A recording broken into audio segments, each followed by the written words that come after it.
I have amazing economic news for the United States, and it's being way underreported because nobody wants you to know how well things are actually going in this great country of ours. Good morning. Welcome to the National Briefing. My name is Kelly Nash, and yesterday, Scott Bessent was speaking with a bunch of community bankers when he had a little tidbit of good news. And when I say a tidbit of good news, I mean absolutely amazing news. The deficit for this fiscal year will be slightly lower. And more importantly, the deficit to GDP will have fallen from about 6.5%, which was the highest when we weren't at war or weren't in a recession in U.S. history, to 5.9%. Wow. When I went to see President Trump approximately 2 years ago to tell him that I'd like to come out from behind my desk and get involved with the campaign, he looked at me. First thing he said, Scott, how are we going to get the debt and deficits down and not cause a recession? And we're on our way. I think we saw that today. Now, you may be asking yourself, and I'm sure if you're a liberal, you're cringing right now because you're praying for the demise of America, especially the capitalist part of it. What are you basing all these numbers on? Because the Bureau of Labor Statistics doesn't have any numbers right now, right? With government shutdown. But the Congressional Business Office, the CBO, the much ballyhooed nonpartisan CBO, released those numbers yesterday. And they based and again, the fiscal year ended September 30th. So there you go. It's over. It's a wrap. They've turned things around. Now, it's not great. I mean, it's not great as far as like, that's not where we want to be. We still don't want to have a deficit running, but we have turned it around. Things are getting better. Now, I'm going to stack that good news that we have turned things around. We've not headed ourselves into a recession. And one of the most incredible tightrope walking jobs has been, how do you do that while at the very same time tariffing just about every country in the world that wants to send goods in? How do you do that?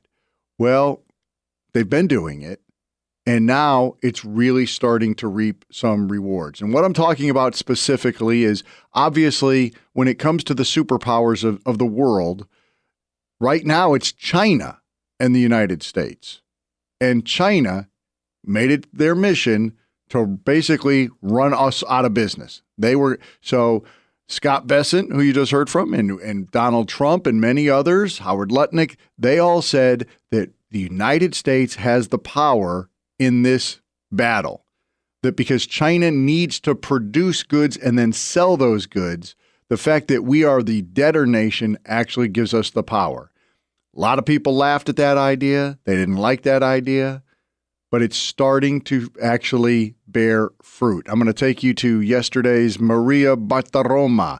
She's on Fox Business. She's interviewing a guy named Gordon Chang, and Gordon Chang had this to say. David Perdue, our ambassador to Beijing on September 23, publicly said in Beijing that it was unlikely that Presidents Trump and Xi Jinping would meet this year. That was 4 days, Maria, after Trump said that he would meet Xi Jinping on the sidelines of the APEC summit. It tends to corroborate these rumors of intense infighting at the top of the Chinese political system. If he's not going to APEC, it could mean that he's not permitted to leave China, or he does not want to leave China for fear of not being able to get back in. Did you hear what this guy just said? That the rumors amongst the international community is that Xi Jinping's power base has been so eroded in the last several months that he's either afraid to leave the country because he might not get back in, or he's been ordered by the Communist Party, you're not going anywhere, pal. You're staying right here. And they're supposed to have a meeting coming up, I think, at the end of the year. And in that meeting right now, Xi Jinping has three basic titles for power. The rumor is he's going to lose two of the three. He's going to lose the economy and he's going to lose the military. He'll stay on as the figurehead, but that'll be all he's in control of because he has botched this thing with the United States so bad. Now, how bad is it in China? Well, of course, China's not going to ever let us really know. However, they inadvertently let us know by talking about their mass transit.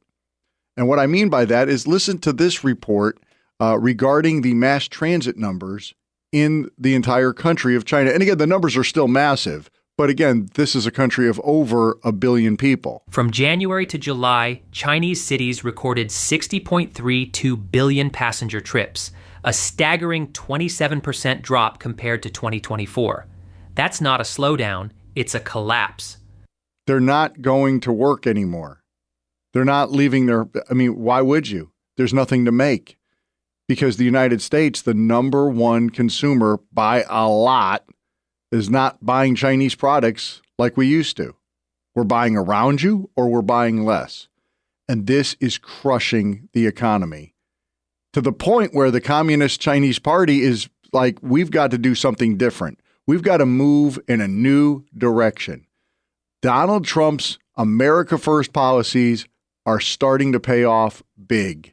As you head into this weekend, despite any bad news you may hear regarding the government shutdown. By the way, just a little side note, if you hadn't heard, Donald Trump said he's going to use some of the money that we've gotten from the tariffs to fund the WIC program. That is for the, we'll just say, lower economic mothers and children in this country.